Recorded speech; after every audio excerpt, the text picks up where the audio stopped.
नमस्कार। आज की इस चर्चा में हम एक बहुत ही अजीब लेकिन बेहद इम्पैक्टफुल इंटरनेट फिनोमेनन की बात करने वाले हैं। आपने शायद सोशल मीडिया पर इसका नाम सुना हो, कॉकरोच जनता पार्टी। सुनने में एकदम किसी मीम पेज का नाम लगता है ना, लेकिन असल में ये कोई आम मीम नहीं है। ये आज के युवा भारत की हताशा और उनके विरोध जताने के एक बिल्कुल नए तरीके का सिंबल बन गया है। चलिए समझते हैं कि कैसे एक सिंपल सा इंटरनेट जोक रातों रात एक देशव्यापी डिजिटल आंदोलन बन गया। तो चलिए सीधे मुद्दे पे आते हैं। आखिर ये कॉकरोच जनता पार्टी या सीजेपी है क्या चीज? और सबसे बड़ा सवाल तो ये है कि आखिर पूरी की पूरी एक जनरेशन ने अपने पॉलिटिकल मूवमेंट के लिए एक कीड़े यानी कॉकरोच की पहचान क्यों चुन ली? मतलब कॉकरोच जिसे हम सब घर से भगाना चाहते हैं।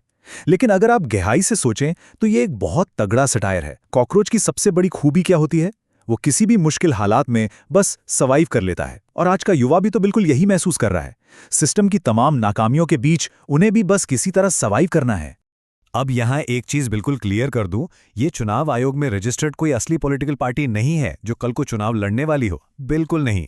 ये पूरी तरह से जीजी का चलाया हुआ एक massive digital social media protest है। आजकल की युवा अपनी बात रखने के लिए सड़कों पर उतरने से ज्यादा मीम्स की ताकत पर भरोसा करते हैं। यही उनका अपना डिजिटल हथियार है, जिससे वो बिना किसी लीडर या संगठन के सीधे सिस्टम से सवाल कर रहे हैं। लेकिन सवाल यह है कि ये सब अचानक शुरू कहाँ से हुआ? इसकी शुरुआत एक बहुत ही सीरियस जगह से हुई।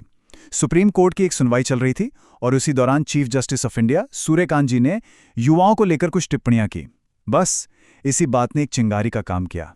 युवाओं को लगा कि सर्वोच्च संस्थाएं भी उनकी असली परेशानियों को समझने के बजाय उन्हें जज कर रही हैं, और इसी फ्रस्ट्रेशन ने इस पूरे डिजिटल बवाल को जन्म दे दिया। और पता है युवाओं ने इसका जवाब कैसे दिया? गुस्से से नहीं, बल्कि एकदम नेक्स्ट लेवल सटायर से।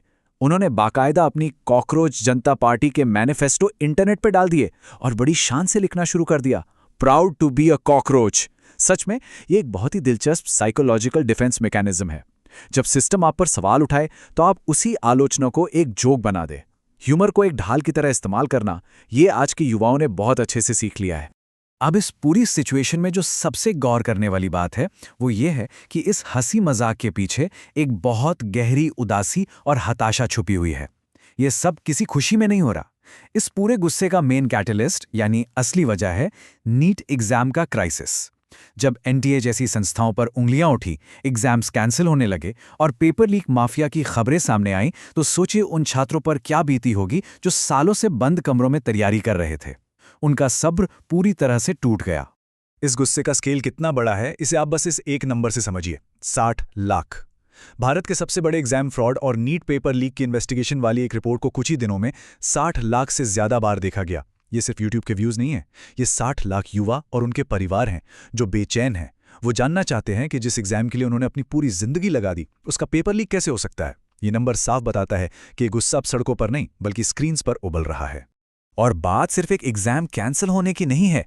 जब परीक्षा के सिस्टम की ट्रांसपेरेंसी ही खत्म हो जाती है तो इसका सीधा असर आगे चलकर रोजगार पर पड़ता है। ये एक भयानक लूप बन गया है। आप एग्जाम दो तो पेपर लीक हो जाता है, अगर ईमानदारी से पास हो भी जाओ तो नौकरियां नहीं हैं। इस ट्रैप में फंसा हुआ युवा खुद को एकदम लाचार महसूस कर रहा है, और शायद इसीलिए कॉकरोच वाला वो टैग उन्हें अपने हालातों पर एकदम फिट बैठता हुआ नजर आ रहा है। तो यहां सबसे क्रूशल पॉइंट यह है कि यह सिर्फ स्टूडेंट्स की प्रॉब्लम नहीं है, ये एक बहुत बड़े इकोनॉमिक क्राइसिस का हिस्सा है। अगर हम इस टेबल पर नजर डालें तो मिडिल क्लास पर पड़ने वाले असर को साफ देख सकते हैं। एक तरफ रुपए की वैल्यू लगातार गिर रही है, दूसरी तरफ पेट्रोल डीजल की कीमतें आम आदमी का बजट बिगाड़ रही हैं। और तो और कॉर्पोरेट सेक्टर में भी टैक्स टेररिज्म जैसी चीजों को लेकर भारी चिंता बनी हुई है। जब अर्थव्यवस्था हर तरफ से इस तरह के दबाव में होती है तो उसका सीधा असर लोगों की नौकरियों और उनके मानसिक सुकून पर पड़ता है। इस दबाव को समझने के लिए इन्फोसिस के को-फाउंडर मोहनदास पै के इस स्टेटमेंट पर गौर करना बहुत जरूरी है। उन्होंने करंट टैक्स पॉलिसीज की आलोचना करते हुए बहुत साफ शब्दों में कहा, हम डर में जी रहे हैं। अब देखिए, हम यहाँ किसी राजनीतिक पार्टी का पक्ष बिल्कुल नहीं ले रहे हैं।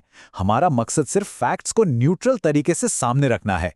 लेकिन जब देश के इतने बड़े कॉर्पोरेट लीडर्स टैक्स टेररिज्म की बात करते हैं और कहते हैं कि वो डरे हुए हैं, तो ये साफ दिखाता है कि एक स्टूडेंट से लेकर देश के टॉप इंडस्ट्रियलिस्ट तक हर कोई इस वक्त एक गहरी बेचैनी से गुजर रहा है। और ये पूरी सिचुएशन हमें बहुत ही बेहतरीन तरीके से दिखाती है कि विरोध करने का तरीका अब कितना बदल गया है।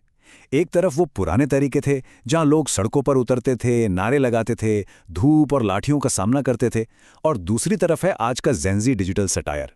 एक कॉकरोच जनता पार्टी बनती है, कुछ मीम्स शेयर होते हैं और रातों रात लाखों लोगों तक मैसेज पहुंच जाता है। ये सेफ भी है और इसकी रीच भी गजब की है। डिजिटल एज में हमारी डेमोक्रेसी किस तरह से इवॉल्व हो रही है, ये उसका एक बहुत बड़ा सबूत है। तो आखिर में एक बहुत बड़ा सवाल हमारे सामने खड़ा होता है। जब एक पूरी की पूरी हताश जनरेशन के पास अपनी बात कहने के लिए सिर्फ सटायर या व्यंग्य ही एक हथियार के रूप में बचता है, तो फिर हमारे पॉलिटिकल डिस्कोर्स और लोकतंत्र का फ्यूचर क्या है? ये उनकी ताकत है या फिर सिस्टम का इतना बड़ा फेलियर कि लोगों ने सुधार की उम्मीद ही छोड़ दी है? सुप्रीम कोर्ट की एक टिप्पणी से शुरू होकर नीट के फ्रस्ट्रेशन और इकोनॉमिक क्राइसिस से गुजरता हुआ ये डिजिटल आंदोलन हमें बहुत कुछ सोचने पर मजबूर कर देता है। ये एक ऐसा सवाल है जिसका जवाब हम सबको खोजना है।